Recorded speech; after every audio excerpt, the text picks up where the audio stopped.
ITV Evening News with Lucrezia Millarini. Good evening. A long-awaited report out has tonight shone a new light onto the difficult and often emotive questions surrounding young people with gender identity issues. The report by Dr. Hilary Cass was commissioned by NHS England after a major controversy blew up over gender care for children, a controversy which the report says quickly became exceptionally toxic.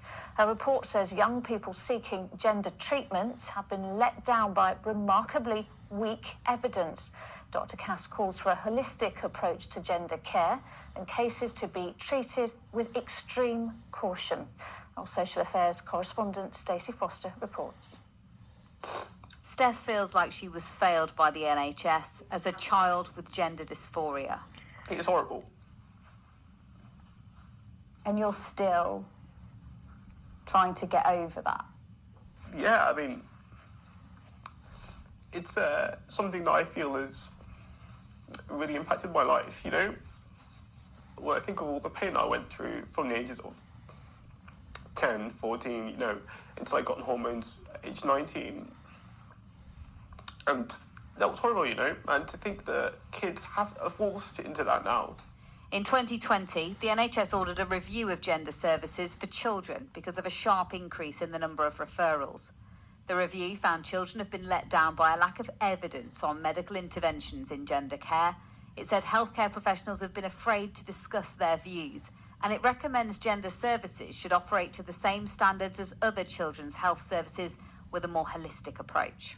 The report author, Dr. Hilary Cass, says the debate has become toxic on all sides. It's going to require us to really re-empower the workforce, the clinical workforce, to feel that they can see these young people without being fearful. And that has been a striking component of everything we've done, is just how afraid people are. Anna's child will be an adult by the time they get an appointment. They're not currently in touch, but she welcomes a change in approach. We need to make sure that the 17 to 25 age bracket isn't left behind. It's just even more important. There's so many children that have been let through the net, and they won't get the holistic approach that is needed. The NHS has now stopped the routine use of puberty-suppressing hormones in children, but Steph believes that's potentially more damaging. If a kid says, I want to stop puberty, then stop it. If a kid says, you know, I want to transition, and help them transition socially, medically, whatever's the right steps, you should help them do that. You shouldn't say, okay, you're too young to know who you are. There are now almost 5,000 young people on the waiting list for gender services in England. The Cass Review hopes that by the time they reach the front of the queue, the care will be much improved. But many of those with experience say the waiting is harmful. Stacey Foster, ITV News. I'm joined now by our health correspondent, Rebecca Barry. Rebecca, what support is there for parents of young people who might be facing these kinds of issues? Well, for the 5,000 children and young people who are still on waiting lists for gender clinics, this will continue to be a worrying time, and it's stressful too for their families who will be desperate to get their loved ones the support they need. Even the author of this report, Dr. Hilary Cass, said it was distressing that so many people were sitting on waiting lists, not knowing what was going to happen to them, not knowing where to go for information, and feeling really isolated.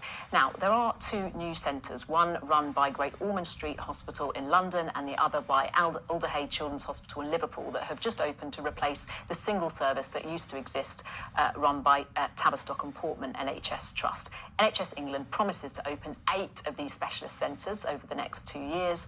But, as in many parts of the NHS, staff recruitment is a real challenge. They need specialist paediatricians, social workers, psychiatrists.